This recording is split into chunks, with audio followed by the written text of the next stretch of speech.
오늘 본문에 예수님께서 고라신과 벳세다와 그리고 가버나움 이 세 도시를 책망하십니다. 도시를 책망했다는 것은 도시에 사는 사람들을 책망했다는 말씀이죠. 그들을 책망하시면서 그들이 소돔보다 더 심판날에 견디기 어려울 것이라고 말씀하십니다. 두려운 말씀을 그들에게 하십니다. 저와 여러분은 소돔과 고모라에 대해서 그 이야기를 너무나 잘 알고 있죠.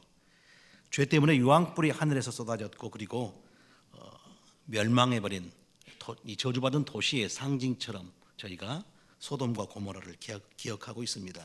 그런데 오늘 이 세 도시들이 소돔과 고모라보다 더 두려운 심판을 받을 것이라고 경고와 책망의 말씀을 하고 계신다는 것입니다.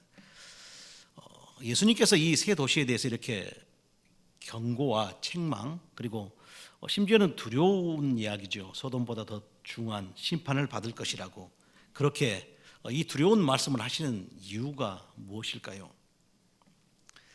이유는 너무나 단순하고 간단합니다.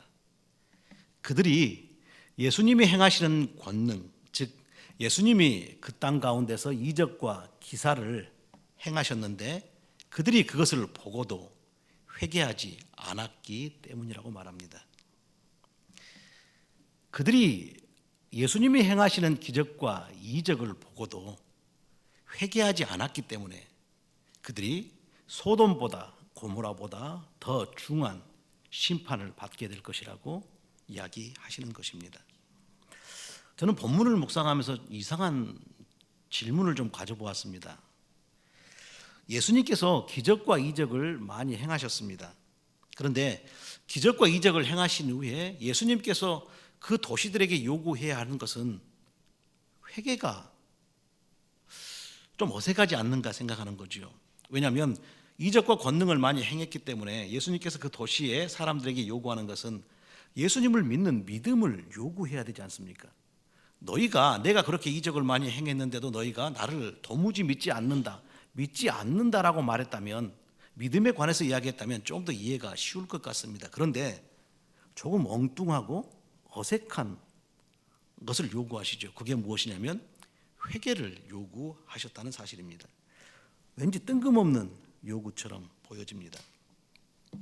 오늘 오늘 말씀의 제목이 권능과 회개입니다. 그런데 이 권능과 회개, 이 관계를 저희가 함께 나누다 보면 우리가 궁금했던 왜 믿음에 대해서 예수님이 말씀하지 않으시고 회개를 이야기하셨는가에 대한 궁금증을 조금 풀어볼 수 있을 것 같습니다. 그리고 말씀을 통해서 믿음의 역할이 무엇인가를 발견할 수 있을 것 같고, 그리고 어떤 믿음이 우리를 구원에 이르게 하는 믿음인가도 우리가 알아볼 수 있을 것 같습니다. 또 믿음이 어떻게 우리의 삶에서 왜곡되어지고 있는가에 대해서도 우리가 살펴볼 수 있을 것 같습니다. 오늘 본문을 보면 예수님께서 권능을 행하신 목적을 이야기해 주십니다. 20절에 이렇게 이야기하죠. 예수께서 권능을 가장 많이 행하신 고울들이 회개하지 아니함으로라고 말씀하십니다. 예수님께서 기적과 이적을 행하시면서 그 기적과 이적을 보는 사람들에게 바라고 원하셨던 것이 있음을 말씀하십니다. 그리고 주님이 기적과 이적을 그렇게 행하시면서 사람들에게 원하고 바랬던 것, 그것이 회개였다는 것을 알 수 있습니다. 즉 권능을 그렇게 행하셨던 목적은 회개였다는 거죠. 권능은 회개를 하게 하는 방법으로 하나님께서 사용하셨던 것, 그것이 권능, 기적과 이적이었다는 것을 말씀해 주고 있습니다. 여기서 우리가 회개라는 이 말의 의미를 조금 살펴보아야 할 것 같습니다. 작은 의미에서 회개는 내가 잘못을 깨닫고 용서를 구하는 것입니다. 그런데 조금 더 넓은 의미의 회개를 이야기한다면 사람이 자신의 삶의 방식과 가치관을 바꾸는 것을 말합니다. 그래서 회개했다는 것은 넓은 의미에서 자신이 지금까지 살아왔던 삶의 가치관과 삶의 방식, 방향을 바꾸는 것, 이것이 회개라는 사실이죠. 이제는 세상의 가치관과 자기가 원하는 방식을 따라서 자기와 세상이 요구하는 기준을 따라 살아왔다면, 회개했다는 것은 이제는 새로운 가치관, 새로운 방식을 가지고 새롭게 사는 것을 말한다는 사실입니다. 이것을 좀 더 정리해서 이야기한다면, 하나님의 말씀을 기준을 삼는 것, 그리고 하나님의 방식대로 하나님의 가치관을 따라 새롭게 삶을 살아가는 것, 그것을 회개라고 말한다는 것입니다. 회개는 좁은 의미와 이 넓은 의미를 두 가지를 함께 갖고 있는 것이죠. 그래서 넓은 의미의 회개를 이루는 방식으로서 좁은 의미의 회개가 쓰여지고 있습니다. 즉, 내 삶의 가치관과 삶의 방식, 방법을, 방향을 바꾸기 위해서 필요한 것이 무엇이냐면, 내 삶에 내가 발견한 작은 잘못들, 그 가치관과 방식과 방향에 부합되지 않는, 어긋나는 내 작은 잘못들을 용서를 구하고 조금씩 바꿔가는 것입니다. 그래서 서로 이 넓은 의미와 좁은 의미는 따로 떼어놓을 수 없는 관계이고, 이 넓은 의미와 좁은 의미는 서로 상호작용을 한다고 볼 수 있는 것이죠. 이제 예수님께서 권능을 행하시는 목적을 자세히 설명을 제가 해보도록 하겠습니다. 예수님께서 기적과 이적을 행하셨던 이유는 무엇이냐면, 사람으로 세상의 가치관과 자기의 기준을 따라 자기가 원하는 삶을 살지 않고 하나님의 뜻을 따라 하나님의 가치관과 하나님의 행동 방식과 삶의 방식을 따라 살아가는 새로운 삶을 살게 하는 것이라고 말할 수 있을 것입니다. 즉, 예수님께서 기적과 이적을 행하시는 이유, 권능을 행하시는 이유는 사람들이 그 권능을 통해서 새로운 삶의 방식, 하나님의 말씀이라는 새로운 기준을 가지고 그들의 지금까지 살아왔던 삶의 가치관과 방향을 바꾸고 방식을 바꾸는 것, 그것이 바꾸게 하는 것, 그것이 예수님이 권능을 행하셨던 목적이라는 사실입니다. 예수님이 이 도시들을 책망하셨던 이유는 그들이 예수님이 행하셨던 수많은 권능, 기적과 이적을 보고 경험했습니다. 그럼에도 불구하고 그들은 그 권능을 행하신 목적대로 그들의 삶의 변화를 시도하지 않았다는 것이죠. 그 권능을 행하셨던 그 목적대로, 주님이 원하시고 바라셨던 대로 그들이 그들의 삶의 변화를, 가치관과 그들의 삶의 방식과 방향을 변화시키지 않았다는 것을 말합니다.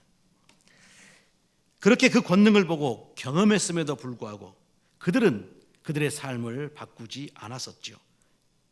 그들이 그들의 삶을 바꾸지 않았던 이유는 그들 안에 있는 악함과 그리고 그들 안에 있는 탐욕 때문이었을 것입니다.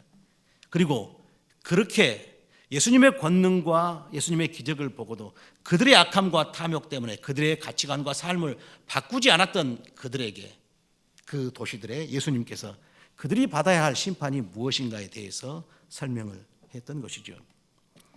한 가지 질문을 해보고 싶습니다. 과연 이 책망받은 도시의 사람들이 예수님의 능력을 믿지 않았었을까요? 어떻게 생각하십니까?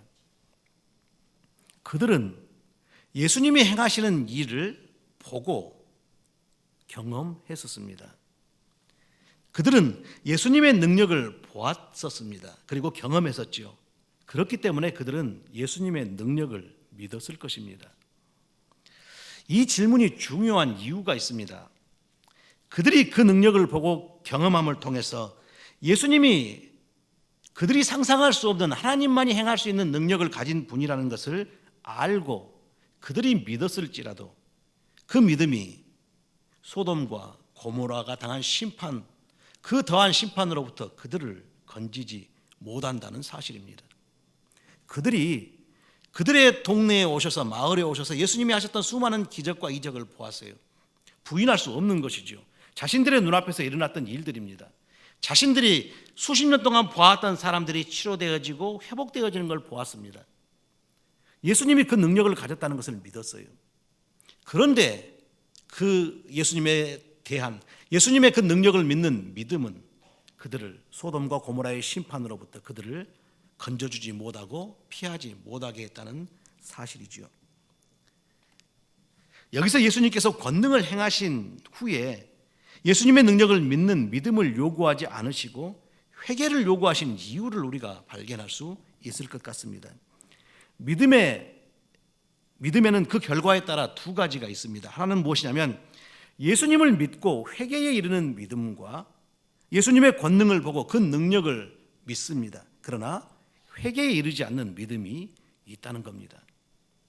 회개 그러니까 조금 우리가 지금 다시 혼동스럽죠. 제가 그래서 회개의 의미가 무엇인가를 서두에 여러분에게 들려주었었습니다. 즉 예수님의 권능을 믿고 예수님의 권능을 보고 예수님이 행하는 이적과 기사를 보고 그 능력을 믿었지만, 예수님이 그런 능력이 있다는 것을 믿었지만 그 능력이 자신의 삶을 변화시키고 자신의 삶을 바꾸고 가치관과 삶의 방향과 방식을 바꾸는 자리까지 인도하지 않는 믿음이었다는 것이죠. 예수님의 능력을 믿는 믿음이 같은 것 같습니다. 그러나 결국은 그 믿음은 두 가지의 결과를 가져오게 되죠. 하나는 구원을 얻는 믿음과 또 하나는 멸망에 이르는 믿음이라는 사실입니다. 그래서 오늘 예수님께서 믿음을 말씀하지 않으시고 회개를 말씀하십니다. 왜냐하면 그들에게 믿음을 말씀하시면 그들이 이것을 오해할 수 있기 때문에 그렇다고 생각이 됩니다. 모든 믿음이 예수님이 원하는 목적을 이루지는 않습니다. 그렇다면 이렇게 질문할 수 있습니다. 믿음이 중요하지 않습니까? 아닙니다. 그렇지 않습니다. 믿음이 없이는 회개에 이를 수 없습니다. 믿음을 통해서만 회개에 이를 수 있습니다. 그러나 회개에 이르지 못하는 믿음은 의미가 없다는 것을 말하고 싶은 것입니다. 믿음이 없이는 회개에 이르지 못합니다. 그러나 모든 믿음이 회개에 이르는 것은 아니라는 것이죠. 회개에 이르지 못하는 믿음, 오늘 예수님이 책망하셨던 이 세 도시의 사람들이 가졌던 이 믿음, 그 믿음은 의미가 없다는 사실입니다. 오늘 말씀을 언뜻 보면 우리와 전혀 관계가 없는 것처럼 보여집니다. 왜냐하면 우리는 예수님의 당시에 살지 않았었고 예수님의 행하셨던 권능들을 우리가 보지 않았기 때문이죠. 경험하지 않았었습니다. 예수님이 행하시는 권능을 내 삶에서 직접 경험하지 못했다고 생각하기 때문에 오늘 본문은 나와 관계없는 것처럼 느껴집니다. 그러나 결코 그렇지 않습니다. 예수님은 2000년 전에도 지금도 우리의 삶에 그분의 권능을 행하고 계시기 때문에 그렇습니다. 바로 저와 여러분이 만나는 모든 문제 속에서, 어려움 속에서 그 문제의 어려움 가운데 간섭하시고 해결하고 계시다는 사실입니다. 우리는 여전히 그분이 베푸시는 기적과 이적을 경험하며 하루하루의 삶을 살아가고 있습니다. 우리가 지금까지 살아올 수 있었던 그 이유가 무엇입니까? 그리스도께서 우리와 함께 하시고 우리의 기도를 들으시고 우리의 그 모든 문제 가운데 그분의 권능을 베푸심으로 우리를 건져 오셨기 때문에 우리가 이 자리에 있는 것이 아니겠습니까? 우리는 여전히 그분이 베푸시는 기적과 이적을 경험하며 살아가고 있습니다. 그리고 그런 경험으로 인해서 예수께서 모든 문제를 해결할 수 있다는 능력을 가지신 분이라는 것을 우리가 믿고 있습니다. 그런데 여러분은 어떠십니까? 모든 문제를 해결할 능력을 예수님이 가졌다고 믿습니다. 그 믿음이 여러분을 회개의 자리로 인도하고 있습니까? 그 믿음의 결과로 여러분의 삶 가운데서 회개의 삶이 나타나고 있냐는 거죠. 예수님이 여러분 삶 가운데 간섭해 주시고 그 권능과 기적과 이적을 행하신 그 결과로 여러분의 삶이 새로운 가치관에 가진 삶을 살게 되었고 이전에 내가 살았던 세상의 가치관과 내가 원하는 삶의 가치관의 중심이 아니라 여러분의 삶의 가치관이 하나님 중심으로 하나님 기준으로 바뀌었냐 하는 것이죠. 이 예수님을 경험한 이 믿음이 우리 안에 회개를 이루기 위해서 중요한 두 가지가 있습니다. 첫 번째는 우리의 기도에 응답하시며 해결하시는 예수님의 능력을 경험할 때 우리는 우리의 믿음을 그분의 능력에 놓아서는 안 된다는 것입니다. 그분의 말씀에 놓아야 합니다. 어려운 말이죠. 우리가 그분의 능력을 경험했을 때 그분의 능력을 경험한 우리의 믿음, 주님이 그 능력을 가지고 계시구나라는 걸 우리가 깨닫게 돼요. 그런데 우리가 우리의 그 믿음, 우리의 믿음을 예수님이 그 능력을 가지고 계시구나 그것에 우리의 믿음을 놓으면 안 된다는 겁니다. 우리의 믿음은 그 경험을 통해서 가져진 우리의 믿음을 어디에 놓아야 하냐면 그분의 말씀에 놓아야 한다는 사실입니다. 예수님이 능력을 베푸시는 이유는 우리로 예수님을 믿게 하시기 위해서 그런 것이죠. 그 믿음은 예수님 그분이 하나님께로부터 오신 구원자이심을 믿게 하기 위함입니다. 우리를 고치시고 기적과 이적을 베푸시는 이유는 예수님 그분이 하나님으로부터 오신 구원자라는 것을 믿게 하기 위해서 그런 거죠. 이 말은 예수님은 사람의 몸을 입고 오신 이 땅에 오신 하나님의 말씀이시라는 것을 믿게 하기 위함입니다.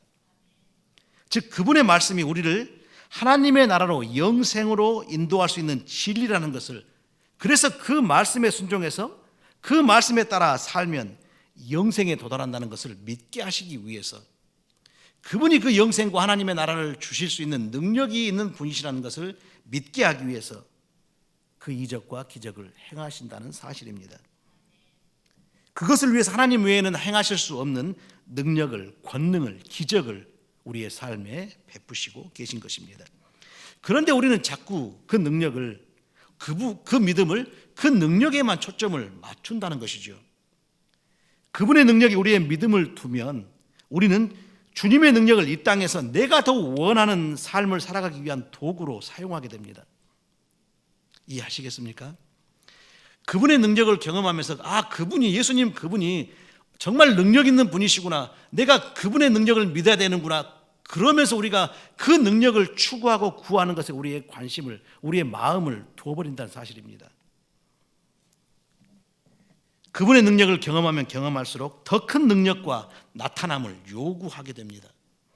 그 능력으로 나의 어려움과 문제들을, 나를 더 세워주고 나의 필요를 더 채워주고 나를 성공하게 만드는 하나님으로 그 능력을 사용하게 된다는 사실이죠. 그것이 이 세 도시의 사람들의 문제였었습니다. 그들은 권능을 베푸시는 예수님의 목적에 관심이 없었습니다. 오직 그 권능을 통해서 자신들이 원하는 것을 채우고자 했었을 뿐이죠. 그래서 더 능력을 요구했었습니다. 더 표적을 구하고 표적을 구했던 거죠. 더 많은 능력을 요구했고 더 많은 예수님의 능력을 경험했음에도 불구하고 그들의 믿음을 계속해서 그 능력에 초점을 맞추고 있음을 통해서 그들은 주님의 말씀에 집중하지 못했고 말씀 가운데 나아가지 못했고 그 말씀을 따라서 회개의 열매를 그들의 삶에 맺지 못했다는 것을 기억해야 합니다. 고린도전서 1장 22절은 이렇게 우리에게 말해줍니다. 유대인은 표적을 구하고 헬라인은 지혜를 찾으나라고 말합니다. 그들은 그들의 표적을 통한 하나님을 닮은 삶, 하나님이 요구하시는 하나님의 가치관과 하나님의 방식의 삶을 그들이 그 삶으로 자신을 변화시키는 것에 관심이 없습니다. 오직 표적 그 자체를 통해서 자신들이 원하는 것만 얻고자 했었던 것이죠. 헬라인도 마찬가지입니다. 지혜를 통해서 그들이 하나님을 아는 것에 더 많은 지식을 쌓았습니다. 그러나 그것이 그들의 삶을 하나님이 원하시는 그 지혜가 원하는 그 목표에 도달하는 삶을 살지 못하게 했던 거죠. 왜냐하면 그들의 관심은 표적과 지혜에만 있었기 때문이라는 사실입니다. 우리는 그러면 안 됩니다. 그분의 능력을 경험할수록 그 능력의 경험을 통해서 우리 안에 쌓아진 그분에 대한 신뢰와 믿음을 그분의 말씀 위에 더 놓기 위해 노력해야 합니다. 그분이 원하시는 그 목적의 삶을 향해서 그분이 원하시고 바라시는 그 삶을 살아내도록 하기 위해서 그 말씀을 따라가야 하는 그 길에 우리의 믿음을 두어야 한다는 것이죠. 그렇지 않으면 우리의 결과도 오늘 세 도시와 똑같아진다는 사실입니다. 우리 역시 하나님을 닮아가는 것 없이 하나님의 가치관과 내 가치관을 하나님의 가치관으로 내 삶의 방식을 하나님의 방식으로 바꾸는 것 없이 그저 내 삶에 만나는 문제를 해결하는 그 능력만이 필요한 사람이 되어버린다는 것입니다. 그 경험을 통해서 하나님을 위한 삶을 살아가는 것이 아니라 그 경험이 많아질수록 더 어려운 나의 문제를 해결하는 나를 위해 존재하는 하나님으로 내가 만들어버린다는 사실이죠. 우상이 그렇습니다. 그러한 행위는 하나님을 우상으로 만들어버리는 것입니다. 왜냐하면 우상은 나를 위해 내가 만든 모든 것이 우상이기 때문에 그렇습니다. 내가 하나님을 나를 위해 존재하는 분으로 우리는 만들어버리는 우를 범하게 됩니다. 그 결과 새 도시에 임하는 책망과 그 두려움들이 나의 삶에 임한다는 사실이죠. 두 번째는 이제 우리가 삶의 기준으로 살아야 할, 우리가 삶의 기준, 삶의 가치관, 삶의 방식으로 살아야 할 하나님의 말씀이 무엇이냐는 사실입니다. 이 부분은 너무나 중요합니다. 왜냐하면 이 부분을 알지 못하면, 정확하게 하나님의 말씀, 그 표대가 무엇인지를 알지 못하면 우리는 목표를 알지 못하고 달려가는 사람이 되어버립니다. 목표를 향해 힘을 써서 쫓아가도 어려운데, 이 세상의 삶이 어려운데 목표를 알지 못하고 적당하고 두리뭉실한 삶을 살아가게 된다는 것이죠. 말씀이 무엇인지 정확하게 알지 못하면 표대를 향해 나아갈 수 없습니다. 어떤 말씀이 우리로 하나님을 닮아가게 할 수 있는가? 어떤 말씀이 우리로 회개에 이르게 할 수 있는가? 예수님이 원하시고 바라시는 그 모습으로 우리의 삶을 바꿔줄 수 있는가? 어떤 말씀이 하나님의 가치관과 하나님의 삶의 방식으로 우리의 삶을 변화시킬 수 있는가 하는 것입니다. 저는 그것을 일관되게 이야기합니다. 주님이 주신 새로운 계명이라고 말합니다. 그것이 우리가 평생의 삶에 추구하고 쫓아가야 할 하나님의 말씀이고 표대인 것이죠. 이 말씀을 따라 살아갈 때 우리는 비로소 우리의 삶의 가치관을 하나님의 가치관으로 변화시킬 수 있고, 우리의 삶의 방식을 하나님의 방식으로 바꿀 수 있습니다. 내가 너희를 사랑한 것 같이 너희도 서로 사랑하라는 이 말씀입니다. 예수님은 육신을 입은 말씀이라고 나누었습니다. 그 말씀은, 예수님을 통해서 육신을 입었던 이 말씀은 이전에는 선지자들을 통해서 말씀하셨습니다. 그 말씀은 창세 전에도 계셨고 지금까지 말씀해 오고 계신 말씀이십니다. 그 말씀은 예수님이 오시기 전에 자신의 뜻과 자신이 원하는 것을 선지자들을 통해서 말씀하셨습니다. 우리에게 원하는 것을 그분이 말씀해 오셨었죠. 그러나 때가 되었고 그 말씀이 친히 사람의 몸을 입으시고 친히 세상에 오셔서 그분 스스로가 사람의 말로 그분의 뜻을, 그분이 원하는 것을 나타내셨습니다. 그분이, 말씀이신 그분이 우리에게 새로운 계명을 주십니다. 내가 너희를 사랑하는 것 같이 너희도 서로 사랑하는 삶을 살라고 말씀하십니다. 창세전부터 계시던 그 말씀이 사람의 몸을 입고 이 땅에 오셔서 그렇게 하시고 싶었던 말씀, 그렇게 선지자들을 통해서 들려주고 싶었던 말씀, 알게 하시고 따라오게 하고 싶었던 말씀, 그것이, 그 부탁이, 그 명령이 예수 그리스도를 통해서 우리에게 들려주었다는 사실입니다. 그래서 그 능력의 경험을 통해서 우리의 믿음을, 이 말씀을 지켜 행하는 것에 두어야 한다는 사실입니다. 예수님께서 이 계명을 새 계명이라고 말씀하십니다. 이 말은 이전에 있었던 모든 계명과 율례가 이 새로운 계명, 이 하나의 계명을 위해 존재했다는 것을 말합니다. 이전에 주셨던 모든 계명과 율례가 옛 계명이고 옛 율례이며 그 모든 하나님의 율법과 그 모든 규례가 이 새로운 계명을 의미하는 것으로 존재해 왔었다는 것을 새 계명이라는 이 말이 이야기해 준다는 것입니다. 이 말씀이 우리를 생명에 이르게 하는 말씀이라는 사실을 믿어야 합니다. 그리고 그 생명에 이르는 그 말씀, 내가 너희를 사랑한 것처럼 너희가 서로 사랑하라는 이 말씀의 삶이 무엇인가를 그리스도가 자신의 삶으로 친히 우리에게 보여주셨고 증거하셨습니다. 우리는 그 말씀을 믿고 그분이 걸어가셨던 삶이, 그분이 살아내셨던 그 삶이 영생의 길이라는 것을 믿고 그 말씀을 따라 살아가야 한다는 사실입니다. 이전에는 세상의 가치관과 기준을 따라 살았었다면, 이전에는 내가 원하는 방식대로 살았었다면, 그렇게 생각하고 말하고 행동하며 살았었다면, 이제는 새롭게 하나님의 말씀을 따라, 아니 좀 더 정확하게 주님이 우리를 사랑하셨던, 나를 사랑하셨던 그 사랑의 방식을 따라 생각하고 말하고 행동해야 한다는 것입니다. 이제는 내가 원하는 바를 기준으로 생각하고 행동했다면, 이제는 그리스도가 나를 어떻게 사랑하셨는가를 생각하고 그분이 사랑하셨던 그 방식대로 그 가치관을 가지고 내가 생각하고 말하고 행동해야 한다는 것이죠. 그 주님의 사랑으로 내가 내 말을, 내 행동과 내 생각을 돌아보고 살펴야 한다는 것입니다. 죄란 무엇이겠습니까? 우리가 세상 살아가면서 잘못하는 한두 가지 실수, 잘못이겠습니까? 그렇지 않습니다. 그것을 위해서 예수 그리스도가 우리를 위해 십자가에 죽으셔야 했겠습니까?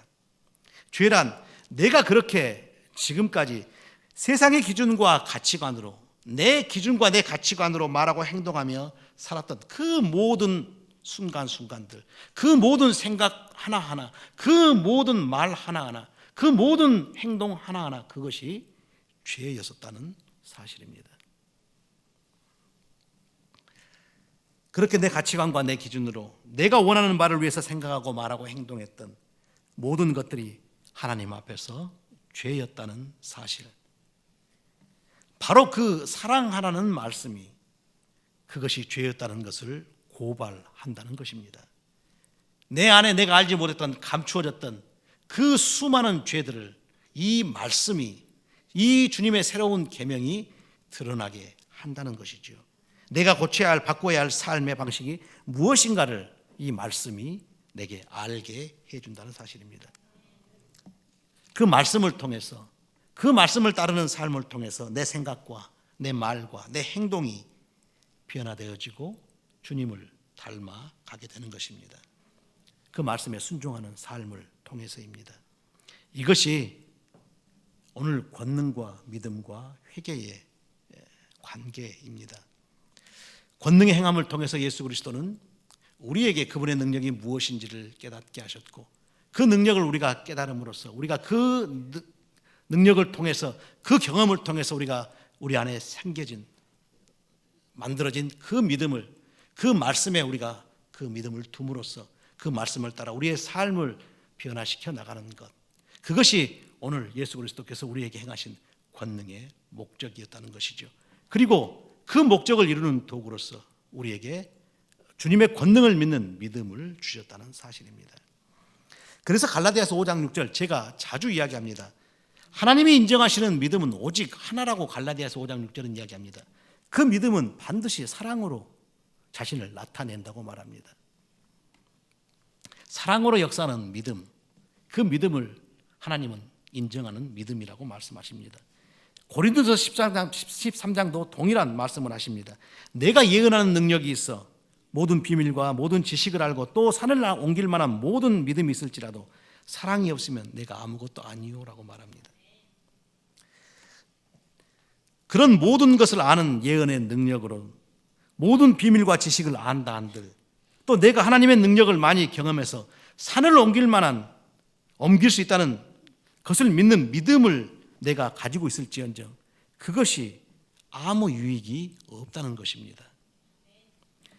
오늘 새 도시의 사람들이 예수님이 행하신 수많은 권능과 기적과 이적을 보면서 예수 그리스도가 그 모든 것을 할 수 있는 능력의 사람이라고 믿었습니다. 알았던 것이죠. 그런데 그것이 그들에게 아무 유익이 없었다는 사실입니다. 그것을 통해 내가 하나님의 형상을 닮아가는 사랑의 삶으로 그 믿음이 변화되지 않는다면, 그 믿음이 쓰여지지 않는다면 사랑의 삶을 살지 않는다면 말이죠. 모든 지식을 가진 이들, 모든 비밀을 아는 이들, 산을 옮길 만한 믿음이 있는 이들에게 주님이 하시는 말씀은 책망입니다. 소돔과 고모라보다 더 심한 심판을 그들이 받게 될 것이라고 말씀하신다는 사실입니다. 이 수요예배 함께 하신 사랑하는 성도님들, 저와 여러분 모두 우리의 삶에서 말할 수 없는 주님의 권능을, 역사를 경험하며 살고 있습니다. 그런데 우리는 그런 능력의 경험을 통해서 어떤 믿음의 결과를 맺고 있습니까? 다시 한번 묻고 싶습니다. 그 믿음으로 주님의 말씀에 순종하여 내 자신을 돌아보고 회개하며 돌이켜 하나님을 닮아가는 회개의 열매를 더 맺고 있습니까? 아니면 그 능력의 경험을 통해 여전히 내 삶 속에서 그 능력만을 구하는 삶을 살아가고 있습니까? 그 하나님을 경험할수록 나는 하나님을 위한 삶을 살고 있습니까? 아니면 하나님은 더 나의 능력을 채워줄 능력의 하나님으로 더 내 안에 존재하고 계시는 것입니까? 아무도 모르죠. 자신과 하나님만 알 수 있습니다. 어쩌면 자기 자신도 모를 수 있습니다. 오늘 하나님께서 이 마태복음의 말씀을 통해서 우리에게 말씀하십니다. 그리고 우리가 그 길에서 돌이켜 생명으로 나오길 원하신다고 우리에게 들려주십니다. 이 말씀으로 정직하게 우리 자신들을 돌아보았으면 합니다. 그리고 그 책망의 길에서 나와 하나님의 빛의 자리를 회복하는 이 시간이 되기를 주님의 이름으로 소망합니다.